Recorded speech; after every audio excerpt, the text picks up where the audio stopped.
দেখো এই মন্দিরটা যতবার আমি বাইক নিয়ে বেরোই এটা আমার সামনে পড়ে, এই মন্দিরটা রাস্তা বলতে। চলো একটু প্রণাম করে নিলাম, প্রণাম করে নিয়ে আমার জার্নিটা শুরু করলাম। চলো বাড়ি যাচ্ছ? এই যাবো চুনোখালি।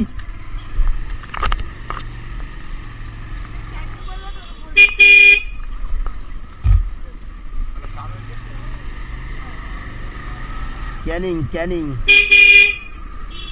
যাবো এখন। ক্যানিং থেকে আরো 20 কিলোমিটার, ক্যানিং থেকে 20 কিলোমিটার, মানে অ্যাকচুয়ালি জায়গাটার নাম চুনোখালি। আর দেখো রাস্তাগুলো দেখছি তো কত ব্যাক। আর চলে এসেছি আমাদের স্টেশন। দেখো স্টেশনের কাছে আস্তে আস্তে কতটা ঘুরে আসতে হয় আমাদের। দেখো কতটা ঘুরে স্টেশনটা অফ করলাম। সামনে একটা সুন্দর গেঞ্জি বাজার আছে। দেখো ভীষণ যানজট এলাকা।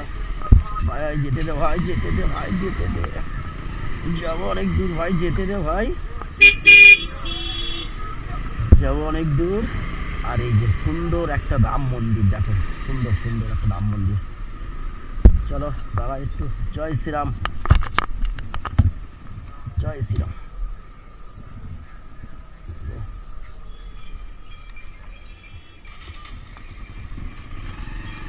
তোমার দেখার জন্য ছুটে গেছি অযোধ্যা, দর্শন করার জন্য, দর্শন করে চলে এসেছি।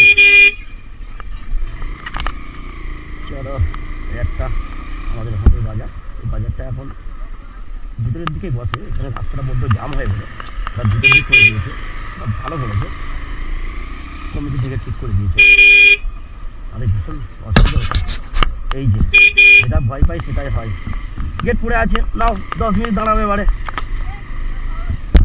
নাও যেটাই ভয় পাই সেটাই হয় মোটরে।